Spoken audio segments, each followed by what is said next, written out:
Good morning, everybody. Welcome to Tallybook Troubleshooting. I'm your host, Keith Stelter.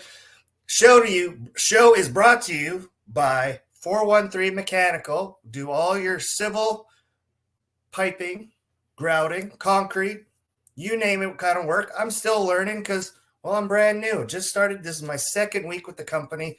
Shout out to Harold Reimer, all the guys over at 413 Mechanical for giving me this great opportunity to work with them and start advertising on my show. And this show, Tallybook Troubleshooting, brought to you to bring you, maybe I'm fumbling over my words a little bit, but, that's what makes it authentic, right? It's, you're not planning, you're shooting from the hip.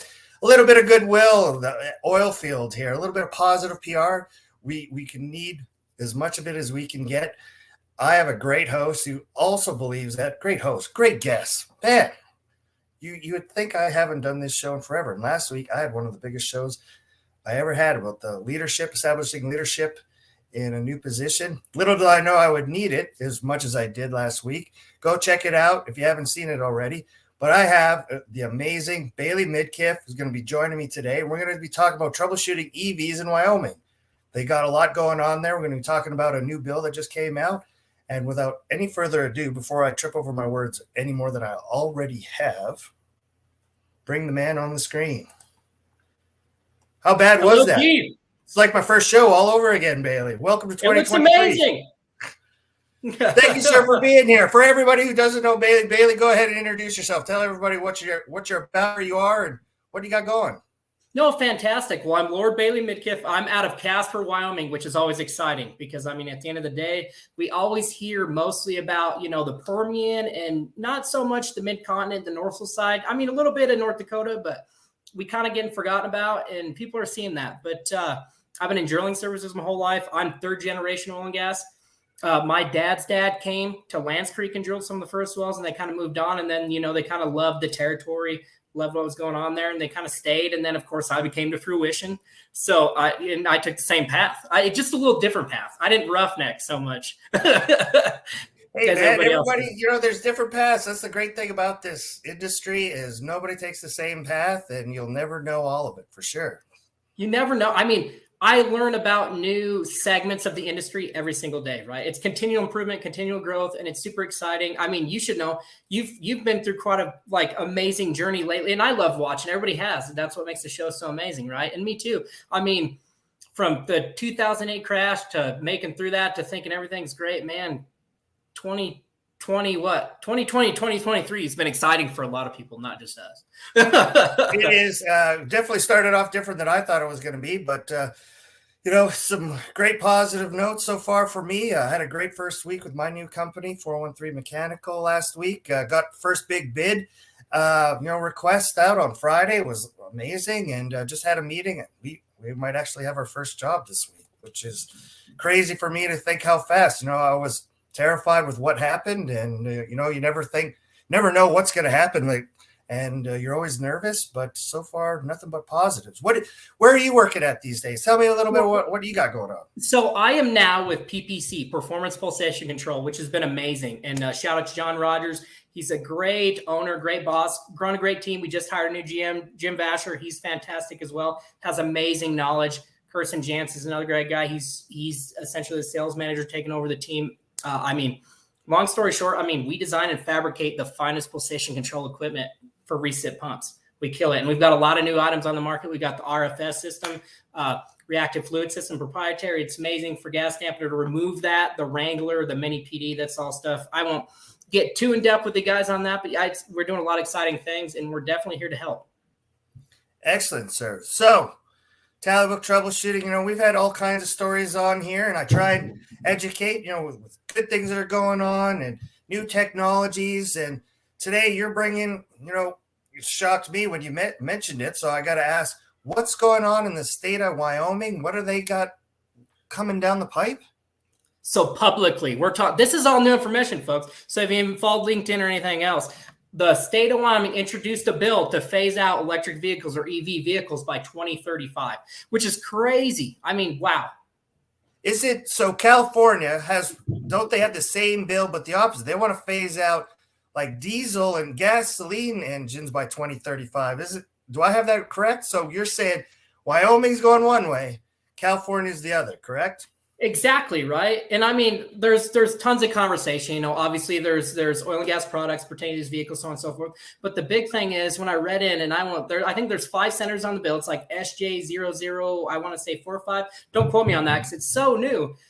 But they basically are implying to individuals, we don't have the infrastructure for that, right? And nobody does. Let's be honest, because when you Google this, I want to say it's somewhere around 240 miles before they have to recharge, like a Tesla, et cetera, that they can go. And Wyoming's a big square state, and we don't have that. So like to be able to take care of essentially your clientele. Yeah. So it's based on infrastructure. So basically you're saying the electric grid is just not there, or the charging stations aren't there but why? Okay, I'm going to play devil's advocate. I love oil and gas, but the world is the population is larger. We need more energy, not less of it. Why not try and add to some of the infrastructure there to support some of the electric vehicles then? If that's the case, why completely get rid of them? I think the money's not there. I mean, one big thing to point out is we're 3 days away from the U.S. hitting the debt limit of 31 trillion. It's like 31.4 some. I don't know what the exact number is, and they're going to raise it again, which obviously is not the answer. We know that. I like to think deep down in my mind that we hire some of the most advanced, educated individuals in the world. They run that, so we have to worry about it. But I mean, there's still that concern, right? So there can only be so many grants given, I would imagine, and a majority of the state of Wyoming, I don't know what the population of Cheyenne is, which is our capital state, but so Cheyenne and Casper, Wyoming, if people don't know, they're the 2 biggest or the largest states, in the state of Wyoming.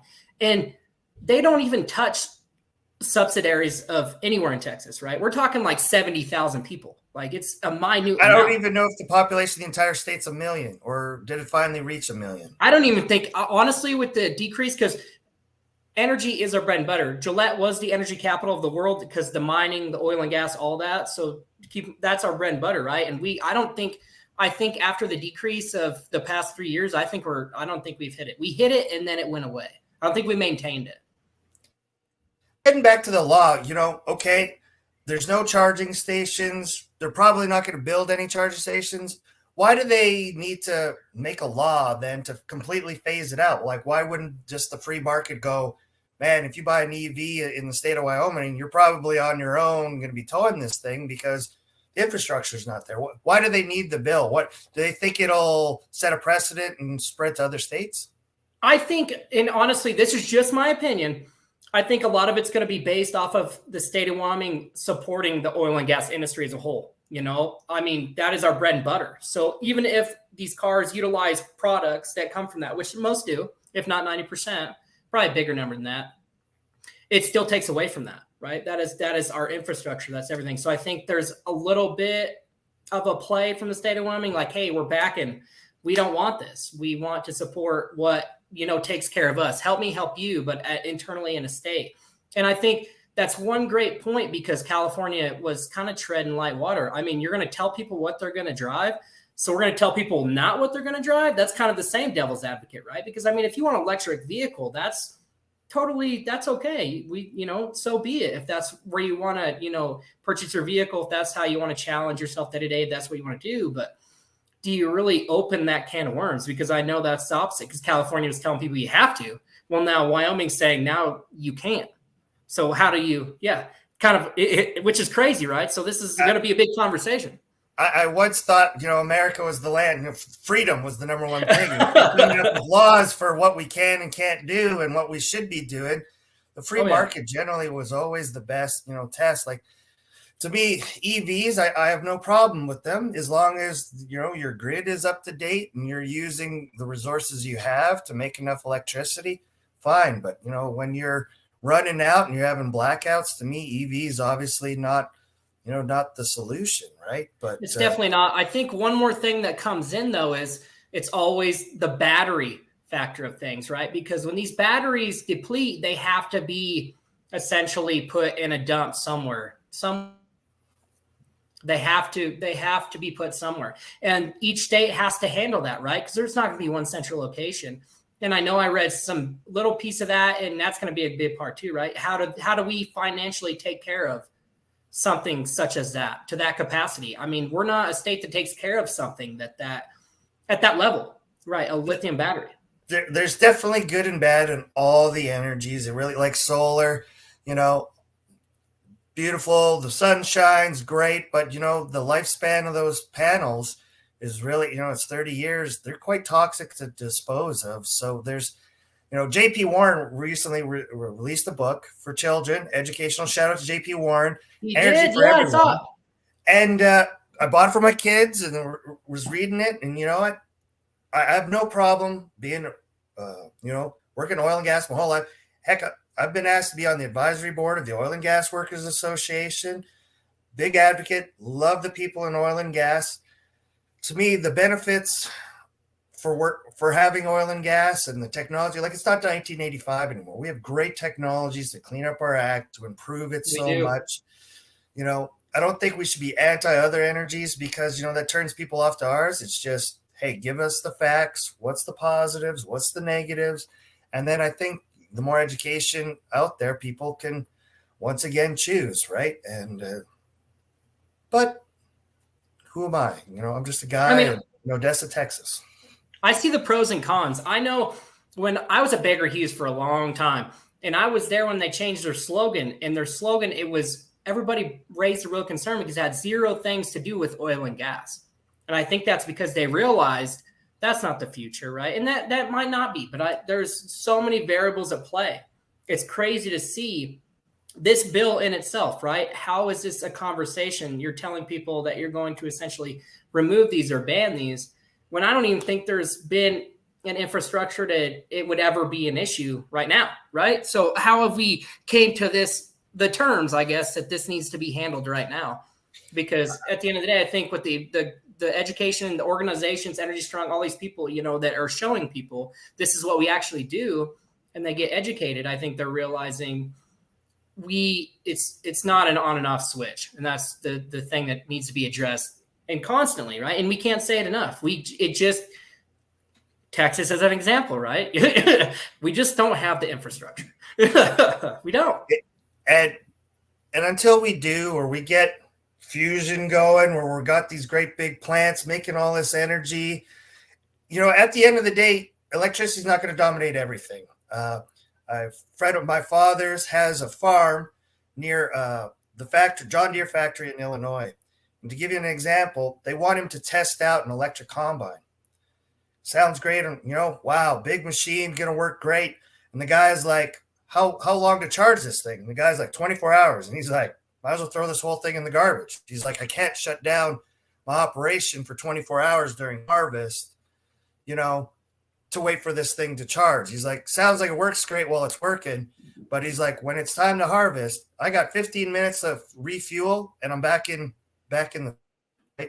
So no matter what the technologies, I think there's always going to be a place for everybody. And we got to stop making such absolutes and start working a little bit together. We'll clean up our act in oil and gas and advertise all the great ones, great strides we've made, and go from there. Stop, nitpicking everybody. There you go. I mean, everybody's fair share is out there, and maybe that's not a good choice of words, but I mean, you just nailed. I mean, certain applications are going to work in certain areas, and that goes with every industry. Every partnership that you may have. I mean, everything's valuable and everything has its place and everything's necessary. It even comes down. It's just like going in a new role in management. Everything is important. Yes, sir. And we can take a little bit of patience here and not afraid to have discussions because too many people are afraid to offend nowadays. And heck, you're not supposed to talk politics or religion anymore. And those are some of the most important things in our lives these days. And people get offended talking about them. And I think it should kind of go the other way. Sir, this has been great. It's been amazing. I was excited. I think we'll have the odd little comment or something on this. We are recording this. So if we didn't answer your questions when they came up, we recorded this Monday afternoon. So that was kind of the cheat here. We'll try and watch the comments here and answer in real time.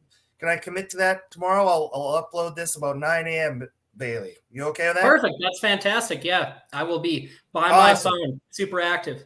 Excellent, sir. Well, till next time, I can't wait to see it. When are you coming down to the Permian next time? I need to come down soon because it's been a long time since I had those amazing tacos. Wasn't it? The even Donald Trump went there. Remember when we went? That was phenomenal lunch. There's no doubt about it. Yes, sir. Yes, sir. Okay. Till next time, that's Tally Book Troubleshooting EVs in Wyoming with Bailey Midkiff. You all have a great day. We'll see you soon.